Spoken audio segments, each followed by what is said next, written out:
जब गोविंदा को बचाने के लिए असली गुंडों से भिड़ गए थे धर्मेंद्र, हैरान कर देगा आपको ये किस्सा। दरअसल 80 के दशक में जब गोविंदा अपने करियर को पटरी पर ला रहे थे, उस दौर में कई स्टार्स उनके लिए बड़ी चुनौती बन गए। हालांकि एक्टर के डांस और एक्टिंग के दम पर इन्होंने फैंस के दिलों को जीत लिया था। यही नहीं, आपको बता दें कि एक के बाद एक हिट फिल्में ये दे रहे थे और एक साथ इन्होंने 49 फिल्मों को साइन भी कर लिया और गोविंदा का सिक्का उस दौर में चल पड़ा था।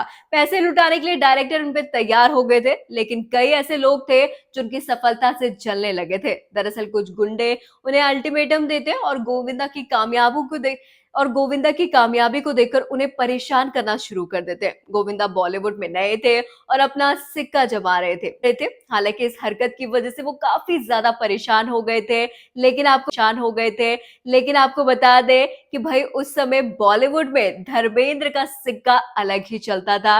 इस बात की जानकारी जैसे धर्मेंद्र को लगी कि भाई गोविंदा को इस तरह से कोई परेशान कर रहा है, तो धर्मेंद्र ने बिना सोचे समझे कर दी थी गोविंदा की मदद और साफ तौर पर उन्होंने कहा था कि डरने की कोई जरूरत नहीं है, मैं तुम्हारे साथ हूं, और मदद का हाथ जो है आगे बढ़ा दिया था। कई रिपोर्ट्स में तो ये भी कहा जाता है कि गोविंदा को कहीं ना कहीं उस समय धर्मेंद्र का साथ मिला था, जिसकी वजह से गोविंदा इतने बड़े सुपरस्टार बन पाए। हालांकि एक्टिंग और डांसिंग तो अपने दम पर ही की थी, लेकिन क्योंकि उनको काफी ज्यादा परेशानी होने लगी थी, कई लोग उनकी सफलता से जलने लगे थे, उस समय धर्मेंद्र चाहते तो उनकी मदद ना करते, लेकिन धर्मेंद्र ने ऐसा कुछ नहीं किया। शायद यही वजह थी जो हमेशा से सुपरस्टार को यूनिक बनाती थी। देखिए, सपोर्ट के लिए बिल्कुल धर्मेंद्र ने कहा कि तुम्हें बिल्कुल भी डरने की जरूरत नहीं है, मैं तुम्हारे साथ हूँ, क्योंकि उस दौर में धर्मेंद्र का सिक्का जो है बॉलीवुड में चलता था। यही नहीं, धर्मेंद्र के कहने पर कोई कुछ करने को तैयार नहीं होता था। कुल मिलाकर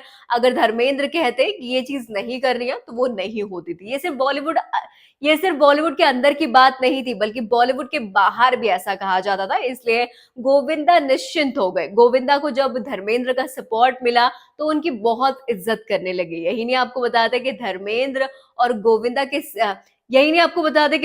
और गोविंदा के जो रिश्ते थे वो तो सुलझे ही सुलझे, और साथ ही देवल परिवार के साथ गोविंदा का रिश्ता बहुत अच्छा हो गया। धर्मेंद्र का हमेशा से गोविंदा सम्मान करते हुए नजर आए। तभी तो आपने देखा भी होगा कि जब धर्मेंद्र जी की तबीयत खराब थी तो सबसे पहले धर्मेंद्र को देखने के लिए गोविंदा ही पहुंचे थे। यूं तो धर्मेंद्र की बात की जाए, अनगिनत किस्से कहानियां उनके बारे हैं, लेकिन जिस तरह से वो बड़े बड़े एक्टर की मदद करते थे, अपने आप में धर्मेंद्र को ये यूनिक बनाता था। आप क्या सोचते हैं इसके बारे में? कमेंट्स में जरूर बताएं। देखते रहिए बॉलीवुड फ्लैशबैक।